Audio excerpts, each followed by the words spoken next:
자, 안녕하세요. 가까운 나라, 먼 나라 주식 이야기의 TV 아나키스트입니다.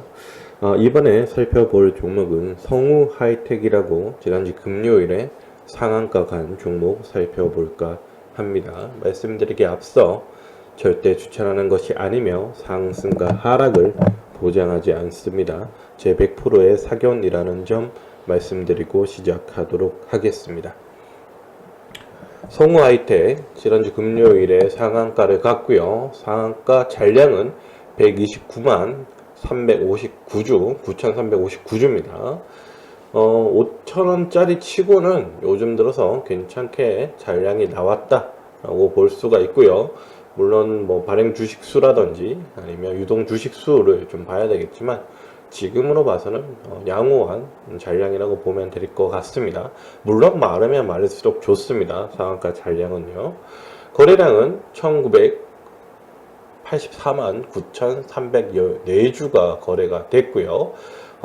거래량은 3,575.39%가 증가를 했습니다. 여기 보시면 일자로 봐도 55만 주, 40만 주, 60만 주, 아무리 좋게 쳐 봐도 한 1000만 주, 아니 100만 주, 120만 주 이렇게 아래였는데 지금 거래량이 1900만 주, 약 2000만 주의 거래량이 나와줬다는 거 매우 좋습니다. 매우 좋고요. 자료로 가면요. 지금 발행 주식수는 8000만 주입니다.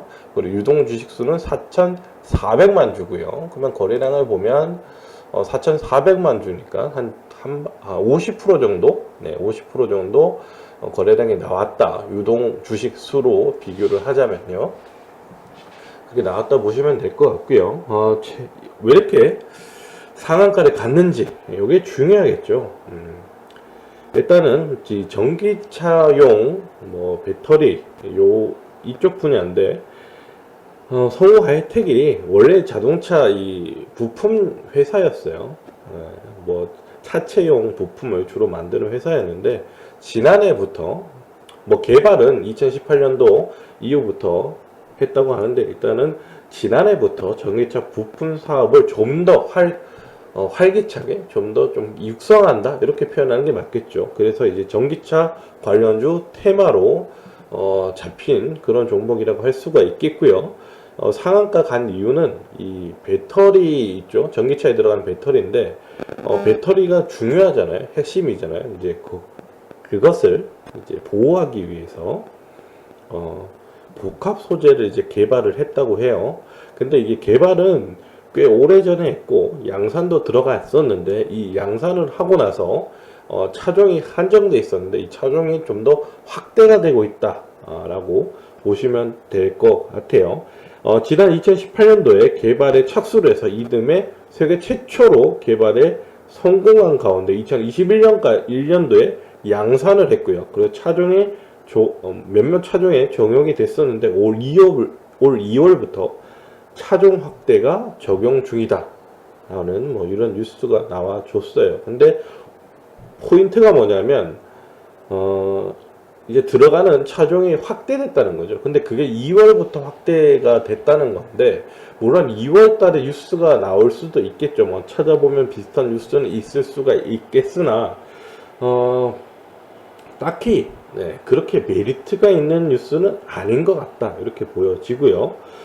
전기차에 들어가는 배터리가 아무래도 충격이라든지 환경 이런 게 조금 열악하잖아요. 아직까지는. 그래서 특히 2차 전지 폭발 사고 이런 거 그리고 그 변형이 온다든가 이런 게 있죠. 그런 것을 이제 좀 보호하는 그런 상품이다 라고 부품이다 라고 보면 될 것 같습니다. 이 뉴스가 조금 더 질적으로 우수해 져야 하는 부분이 뭐냐면 이 양상 차종이 확대가 됐다 그러면 어느 차종인지 그리고 몇 개에서 몇 개로 늘어났는지 그리고 몇 개에서 몇 개가 늘어나서 매출이 얼마나 늘어났는지 아니면 어떤 얼마만큼의 계약을 따냈는지 이런 숫자가 나오는 뉴스가 나와줬다 그러면 좀 더 질이 높은 그리고 신뢰가 높은 그런 뉴스다 라고 보여져요. 근데 그게 아니기 때문에 조금 아쉬운 점이 있다. 약간의 재탕스러운 느낌이 든다 이렇게 보시면 될 것 같아요. 그리고 좀 웃긴 게 뭐냐면 여기 공매도 공매도 과열 종목에 지정이 됐어요. 그래서 10월 17일이죠. 월요일이죠. 네, 그래서 공매도가 금지가 됩니다. 10월 17일. 얼마나 많이 때렸으면 이렇게 또 했을까요? 그러니까 이 뉴스 자체가 조금 평가가 좀 낮다라고 보는 게 맞는 것 같죠. 이런 뉴스가 나오고 상한가를 갔는데 여기서 공매도 과열이 생긴다. 그럼 공매도를 얼마나 많이 때렸다는 겁니까? 네. 그렇기 때문에 좀 조심해야 된다라고 말씀을 드리겠고요. 단일가에서도 43만 주, 거래량 6천 주밖에 나오지 않았어요. 물론 1000주 이하로 나와줬으면 진짜 땡큐 할 텐데 그게 아니었다는 점. 그나마 다행인 게 이 공매도 과열이 6시 이후에 나왔죠. 네, 뉴스가 6시 9분에 나왔기 때문에 그나마 시간의 단일가에서 안 빠졌다라고 생각이 들고요. 일단은 저는 10월 17일 내일이죠. 내일 분명히 국내 시장이 안 좋을 겁니다. 분명히 안 좋을 거고 나스닥이 3% 넘게 빠졌죠. 제가 그 목요일에 소비자 물가지수 나왔을 때 0.1% 차이로 또 예측치를 빗나갔잖아요. 상회했잖아. 나는 그게 좀 이해가 안 되는 게 왜 8.1을 고수하는지 모르겠어. 네? 8.2로 하던가. 지난달 같은 경우는 8.3이었잖아요. 예측치가 원래는. 네. 그런데 8.2로 갑자기 바뀌는 바람에 충격이 더 컸지. 네. 근데 왜 8.2를 계속 고수하는지 모르겠어. 그래요. 8.2를 했으면, 예측을 했으면 8.2가 나오면 부합하잖아. 물론 자기네들도 뭐 은행이나 아니면 뭐 그런 투자회사라든지 자기네들이 견해하는 게 있겠지만 조금 문제가 있다고 봐요. 그리고 렌트비 같은 경우는 뭐 많은 유튜버들, 그리고 많은 경제를 보시는 분들이 이야기하지만 그것을 조사하는 방법이 틀리잖아. 그러니까 우리나라 말로 월세를 줄 것 같으면 얼마의 월세를 받고 싶냐라고 묻는 거랑 비슷하잖아요, 사실. 그러니까 그게 낮아질 수가 있겠냐라는 생각이 들어요. 자기네들의 산 값이 있는데. 물론 부동산 가격이 떨어지긴 하지만 그래도 사람이란 게 자기의 샀을 때보다는 더 높은 가격을 받으려고 하는 게 인지상정이니까 그런 것까지도 생각을 해 보셔야 될 것 같고, 일단은 그래요. 뭐 자세한 얘기는 뭐 다음번에 얘기를 할 수 있을 것 같은데 일단 그렇습니다.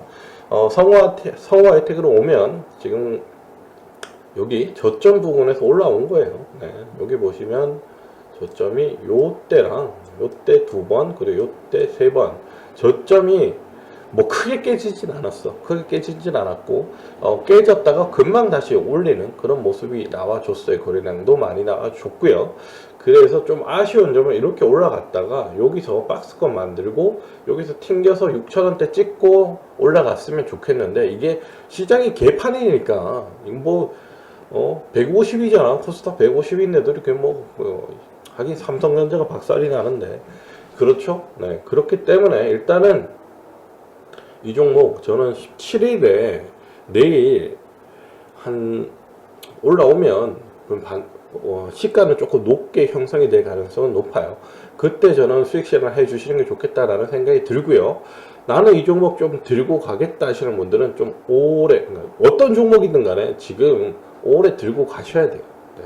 오래 들고 가셔야 되고 아니면 진짜 뭐 소량씩 이제 분할 매수를 들어가셔도 저는 괜찮다고 보는데 일단은 그렇게 대응하시는 게 좋을 것 같고, 나는 단기 스캘핑이라던가 아니면 데이 트레이딩 정도로 들어왔다 하시는 분들은 저는 내일 시가에 수익 실현 해 주시는 게 맞는 것 같다라는 생각이 들고요. 조금 더 길게 볼게요.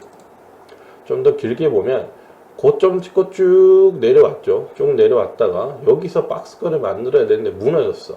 그리고 나서 여기 저점 찍고 지금 다시 올라왔죠. 올라왔다가 다시 내려갔어. 완전 꼬라박았죠. 근데 거래량이 이렇게 들어올려 줄 때 거래량이 이렇게 나온다는 거, 이거는 굉장히 좋은 거예요. 저가 매수가 들어온다는 거거든. 그리고 조금 길게 봤을 때 여기서 폭등할 때 있죠. 요 자리가 요 자리야. 요 자리 3,956원. 그 자리를 잘 지키고 있어요. 물론 시장이 개판으로 내려온다면, 더 개판으로 내려온다면 내려올 수는 있겠지. 근데 제가 봤을 때는 그렇게 막 주구장창 내려가지는 않을 것 같아요. 그냥 어느 정도 내려갔다가 다시금 반등하는 모습이 나와질 것 같습니다. 왜냐하면 여기 저가 거래량이 나오잖아. 저가 매수세가 나오고 있다는 게 확인이 되거든요. 물론 얘들이 갑자기 태도를 바꿔서 손절을 때려야 되겠다. 손절을 때려야 되겠다 해서 뭐 투매를 시장가로 때리던가 뭐 아니면 위에 뭐 대량의 호가 창에 대량의 거래량을 갖다가 박아놓는다던가 이래서 막 심리를 확 죽인다던가 그럴 수는 있겠죠. 그럴 수는 있겠는데 그거는 제가 봤을 때는 일단은 가능성이 좀 낮지 않을까. 왜냐하면 한 번, 두 번, 세 번, 네 번을 지켜줬기 때문에 그리고 거래량이 나와줬기 때문에 충분히 괜찮은 자리. 하지만 지금 시장 여건이 좋지 않고 뉴스 자체가 그렇게 질적으로 좋은 뉴스가 아니다. 다만 이 저점 구간을 벗어나기 위해 저점 구간에서 반등하기 위해는 하기 위해서 이제 나타난 뉴스 정도라고 보는 게 맞는 것 같다. 이렇게 말씀을 드리도록 하겠습니다. 들고 가실 분들 중장기로 길게 호흡 보면서 들고 가셨으면 좋겠고, 그리고 분할 매수로 이제 추가 매수 하실 분들은 4,500원 아래, 아니면 난 조금 조급하다 하시는 분들은 4,670원 아래에서 매수를 분할로 조금씩 해 나가셔도 되지 않을까 라는 생각이 듭니다. 그래요. 성우하이텍 좋은 뉴스 나와줬으면 좋겠고, 코스닥 150인 만큼 그만큼 힘을 좀 내줬으면 좋겠습니다. 이렇게 코스닥이나 코스피들이 조금 힘을 내줘야 돼요.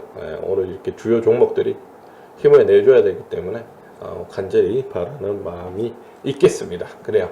성우하이텍 살펴드렸고요. 저는 가까운 나라 먼 나라 주식 이야기의 TV 아나키스트였습니다. 구독과 좋아요, 멤버십 가입 부탁드립니다.